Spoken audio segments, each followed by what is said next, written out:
कुलधारा गांव जहां आज भी है भूतों का निवास। सोचिए कि आप लॉन्ग ड्राइव पर जा रहे हो, रास्ते में कुलधारा गांव पड़ता हो तो आप क्या करेंगे? आपको पता लग जाएगा कि यह एक शापित गांव है जहां रात को कोई भी नहीं जाता या ठहरता, तो वहां जाना सुरक्षित नहीं है। इसलिए आपको भी वहां शाम के बाद जाने के लिए स्थानीय लोगों द्वारा मना कर दिया जाएगा। आइए समझते हैं इसके पीछे की कहानी कि क्यों इस गांव को ऐसा श्राप मिल गया और क्यों यहाँ पर शाम के बाद कोई भी आता नहीं है। कहाँ पर है कुलधारा गांव? आइए जानते हैं। कुलधारा गांव राजस्थान के जैसलमेर शहर से 18 किलोमीटर दक्षिण पश्चिम दिशा में 13वीं शताब्दी में बसा ये गांव एक समय पर पालीवाल ब्राह्मणों का एक समृद्ध गांव था। यहाँ रहने वाले ये ब्राह्मण पाली से आए थे, इसीलिए पालीवाल कहलाए। इस गांव के बारे में बहुत अधिक तो वर्णन किताबों में नहीं है, परंतु 1899 में लिखी गई इतिहास की एक किताब जरूर है। किताब तारीखे जैसलमेर। इस बुक का नाम है तारीखे जैसलमेर, जिसके लेखक लक्ष्मी चंद ने इस गांव का जिक्र किया है। इस किताब के अनुसार काधन नामक का एक पालीवाल ब्राह्मण इस गांव में आने वाला पहला व्यक्ति था और उसने वहां पर एक तालाब की खुदाई करवाई थी। इस तालाब को लोगों ने उधन सर नाम से बुलाना शुरू किया था। क्यों आज भी शापित है कुलधारा गांव? आइए समझते हैं यह गांव शापित क्यों हुआ। इसका लिखित वर्णन किसी भी किताब में तो नहीं मिलता है और एक पुरानी कहावत है कि इतिहास में नाम और तारीखों के अलावा कुछ भी सच नहीं होता, जबकि फिक्शन में सिवाय नाम और तारीखें के सब कुछ सच होता है। इसीलिए निश्चित आधार पर इसके बारे में कुछ भी कहना शायद संभव नहीं है, परंतु इसके बारे में एक कहानी जो बहुत पुराने समय से चली आ रही है, उसी को ही सच माना जाता है। 19वीं शताब्दी में इस गांव का और इसके आसपास के इलाकों का कामकाज यहाँ के मुख्य शासक सलीम सिंह के हाथों में था, जो कि एक बदचलन इंसान था और गांव की बहू बेटियों पर अक्सर उसकी गंदी नज़र रहती थी। हद तो तब हो गई जब उसकी गंदी निगाहें वहाँ के मुखिया की बेटी पर भी पड़ गई। उसने गांव के लोगों को धमकी दी कि अगर उसकी बात मानकर वो लड़की उसे नहीं सौंपी गई तो वो भयंकर टैक्स लगाएगा। गांव के लोगों को डराने के लिए और उनसे लड़की को सौंप देने को मजबूर करने के लिए अपने सिपाही भेजे। गांव वालों ने उन सिपाहियों को अगले दिन सुबह लौटने के लिए कहा और उसी दिन रात में ही गांव छोड़ दिया।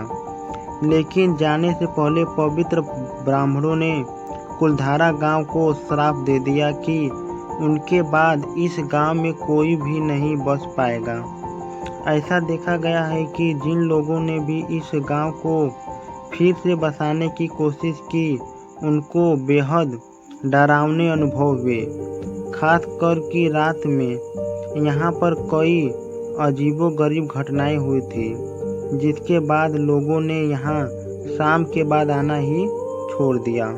वैसे भारत सरकार ने इस गांव की लोकप्रियता को देखते हुए पर्यटन को बढ़ावा दिया है और दिन में तो यहाँ पर काफ़ी लोग आते हैं, परंतु सूरज डूबने के बाद आज भी ये गांव पूरी तरह से सुनसान हो जाता है। इसीलिए आप भी रात के अंधेरे में वहाँ बिल्कुल ना जाएं। दिन के समय का पर्यटन स्थल है ये भुतहा गांव। दिलचस्प बात यह है कि हाल ही में एक नए तरीके का पर्यटन दुनिया भर में लोकप्रिय हो रहा है और वह है डरावनी भूतिया जगहों को देखने का पर्यटन। हमारा देश भी इससे अछूता नहीं है। प्रेतबाधित जगहों को देखने के लिए लोगों की दिलचस्पी बहुत बढ़ी है। आजकल यह गांव भारतीय पुरातत्व विभाग के संरक्षण में रहता है। यही कारण है कि कई अन्य भयानक डरावनी जगहों की तरह कुलधारा को देखने के लिए काफ़ी सैलानी आते हैं, पर सिर्फ दिन में, क्योंकि शाम का सूरज ढलते ही यहाँ की सीमा पर रहने वाले, इसका ख्याल रखने वाले लोकल लोगों और प्रशासन की तरफ से एंट्री गेट बंद कर दिया जाता है ताकि यहाँ रात के समय कोई ना आ पाए। आपको यह जानकर आश्चर्य होगा कि अब इस चर्चित जगह को देखने के लिए दिन में टिकट भी लगता है। यहाँ का प्रति व्यक्ति टिकट 10 रुपये है और यदि आप कार से इसकी सीमा में प्रवेश करते हैं तो आपको 50 रुपये एंट्री फीस देनी होती है। और अन्य डरावनी और चर्चित जगहों की तरह यहाँ पर भी आपको अच्छी सुविधाओं वाले एक से एक अच्छे होटल भी मिल जाएंगे। उनमें से कुछ का नाम तो कुलधारा के ही नाम पर है।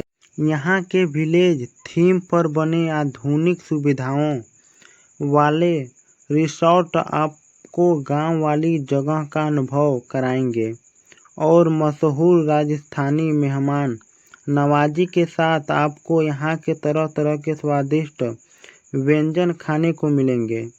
आप आम तौर पर यहाँ जब तक सूरज की रोशनी रहती है, यानी सुबह 8 बजे से शाम के 6 बजे तक, इस जगह को देखने के लिए आ सकते हैं। परंतु आने के पहले अगर सूरज डूबने के समय के अनुसार आप बंद होने का समय आधिकारिक तौर पर प्रशासनिक वेबसाइट से चेक कर लें तो अच्छा रहेगा। यहाँ पर अजीब सा पसरा डरावना सन्नाटा देखकर अक्सर ही लोगों को इस जगह के खौफ का एहसास भी होता है। फिर भी लोग यहाँ इतनी संख्या में आते हैं, ना हैरानी की बात है।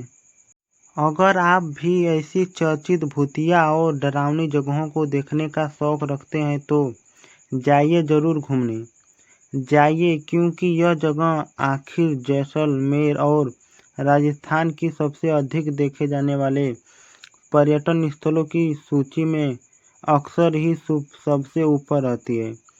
चूँकि भारत सरकार ने इस गांव की लोकप्रियता को देखते हुए यहाँ के पर्यटन को बढ़ावा दिया है और दिन में तो यहाँ पर काफ़ी लोग आते हैं, परंतु सूरज डूबने के बाद आज भी ये गांव पूरी तरह से सुनसान हो जाता है। इसलिए आप भी रात के अंधेरे में वहाँ बिल्कुल ना जाएं।